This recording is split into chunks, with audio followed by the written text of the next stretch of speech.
Hello, hi ಸುಂದರ.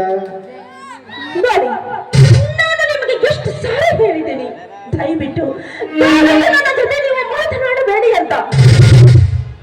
ಯಾಕೆ ತಪ್ಪಾಗುತ್ತಾ? ತಪ್ಪಾದ್ರೆ ಏನು? ಹಾಗಾದ್ರೆ ನಾನು ಮಾತಾಡೋ ತಪ್ಪೇನು? ನೋಡಿ, ನಾವು ಬಡವರು, ದಟ್ಟ ದರಿದ್ರರು. ಆದರೆ ನಮ್ಮನ್ನ ಬಡ ಹೆಣ್ಣು ಮಕ್ಕಳ ಮನಸ್ಸನ್ನು ಒಲಿಸಿಕೊಳ್ಳುವ ಚಂಚಲ ಬುದ್ಧಿ ನಿಮ್ಮದು. ದಯವಿಟ್ಟು ನಮ್ಮನ್ನು ನಮ್ಮ ಹಾಡಿಗೆ ಬದುಕಲು ಬಿಟ್ಟು ಸುಮ್ಮನೆ ಕಿತ್ತು ಬಿಡಿ. ದಯವಿಟ್ಟು ನನ್ನ ಕಣ್ಣಿಗೆ ಬರಬೇಡಿ ಪ್ಲೀಸ್. ಹೆಣ್ತನದ ಸೃಜನಶೀಲತೆ ಒಂದು ತಾವುಗಳು ನಮ್ಮಂಥ ಯುವಕರ ಕಾರಣದಿಂದ ದೃಷ್ಟಿಗೆ ಬೆಳೆದೆ ತೆಪ್ಪಗೆ ಮನೆಯಲ್ಲಿ ಕೂಡಿಕೊಳ್ಳೋದನ್ನು ಉತ್ತಮ. ಕಂಡ ಹೆಣ್ಣಿನ ಮನಸ್ಸನ್ನು ಚಂಚಲಗೊಳಿಸುವ ಈ ನಿಮ್ಮ ಕಣ್ಣನ್ನು, ಈ ನಿಮ್ಮ ಕಣ್ಣಿಗೆ ಕರಿ ಬಟ್ಟೆಗಳನ್ನು ಕಟ್ಟಬೇಕು. ಕಂಡ ಹೆಣ್ಣುಗಳು ನೋಡುವ ಬಂಡ ಗಂಡ ನಾನೆಲ್ಲ ಸಿಗ್ತಾರ. ನನಗೂ ಒಂದು ಲೆವೆಲ್ ಇದೆ. ಮೇಲಾಗಿ ಈ ಊರಿನ ಕಾರ್ಪೊರೇಷನ್ ಅಲ್ಲಿ ಕೆಲಸ ಮಾಡೋ ಐ ಮೀನ್ ಇಂಜಿನಿಯರ್. ಕೇಳ್ರಿ, ಇದೆಲ್ಲ ಸಿನಿಮಾ ನಾಟಕಗಳಂತೆ ಡೈಲಾಗ್ ಹೇಳಿದ ಮಾತ್ರಕ್ಕೆ ಹೆಣ್ಣು ನಿಮಗೆ ಮನಸ್ಸು ಒಲಿತಾರಂತೆ ಮಾಡಿದ್ದೀರಾ? ಅದು ಮಾತ್ರ ಖಂಡಿತ ಸಾಧ್ಯವಿಲ್ಲ. ಹೆಣ್ಣು ಬಡವರೇ ಇರಬಹುದು, ದೊಡ್ಡ ದರಿದ್ರ ಇರಬಹುದು, ಅವಳಿಗೆ ಸೀಲೆ ಎಂಬುದು ಶ್ರೇಷ್ಠವಾದದ್ದು.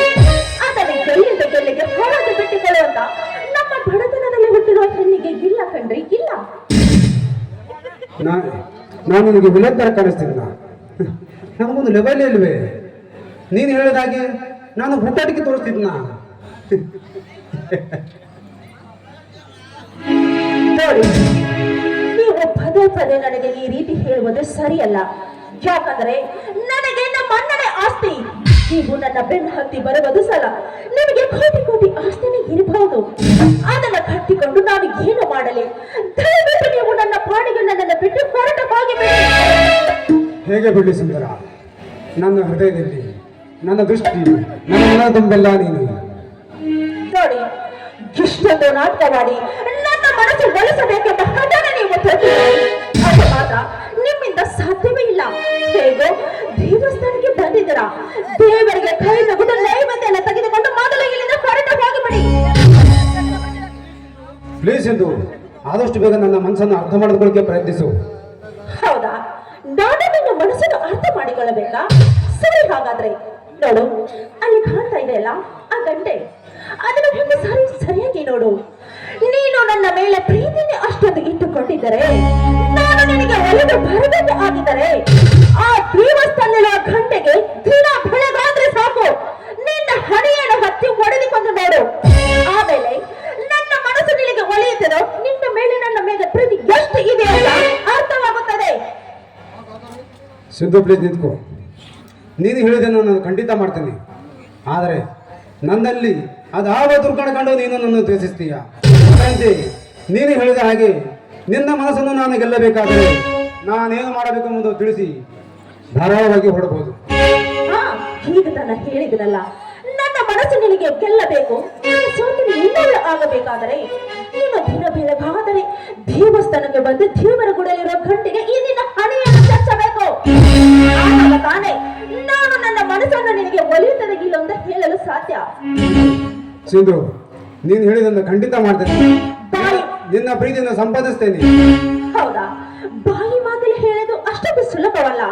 ಮಾಡಿ ತೋರಿಸು, ಮುಂದೆ ನೋಡೋಣ. ಶರಣ ಬಸವೇಶ್ವರ, ನನ್ನನ್ನು ಅರ್ಥ ಮಾಡಿಕೊಂಡು ನನ್ನ ಸಿಂಧುಳ ಮನಸ್ಸನ್ನು ಪರಿವರ್ತನೆ ಆಗುವಂತೆ ಮಾಡುತ್ತಂದೆ.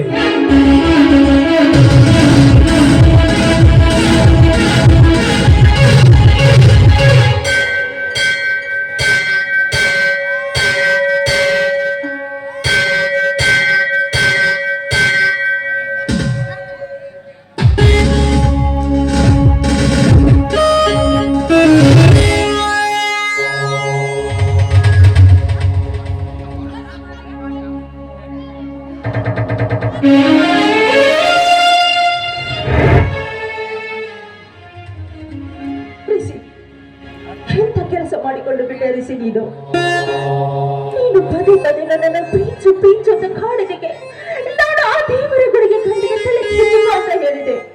ಆದರೆ ನೀನು ನನ್ನನ್ನು ಇಷ್ಟೊಂದು ಹುಟ್ಟಿದಾಗ ಪ್ರೀತಿಸ್ತಾ ಇದೆ ಅಂತ ನಾನು ಭಾವಿಸಲಿಲ್ಲ ರಿಸಿ, ಭಾವಿಸಲಿಲ್ಲ. ಸಿಂಧು, ಇನ್ನು ಯಾವುದಾದ್ರೂ ಪರೀಕ್ಷೆ ಇದ್ರೆ ಹೇಳು, ಖಂಡಿತ ಮಾಡ್ತೇನೆ. ಋಷಿ, ದಯವಿಟ್ಟು ಆ ಮಾತನಾಡಬೇಡ. ನಾನು ನಿನಗೆ ಈ ವಿಷಯ ಹೇಳಿದಕ್ಕೆ ದಯವಿಟ್ಟು ನನ್ನನ್ನು ಕ್ಷಮಿಸು ಋಷಿ, ಕ್ಷಮಿಸು. ಹಾಗಾದರೆ ಐ ಲವ್ ಯು ಅಂತ ಹೇಳ್ಬೋದು. ಖಂಡಿತವಾಗ್ಲು ನಾನು ನಿನ್ನನ್ನು ನನ್ನ ಮನಸ್ಪೂರ್ವವಾಗಿ ಪ್ರೀತಿಸ್ತಾ ಇದ್ದೀನಿ.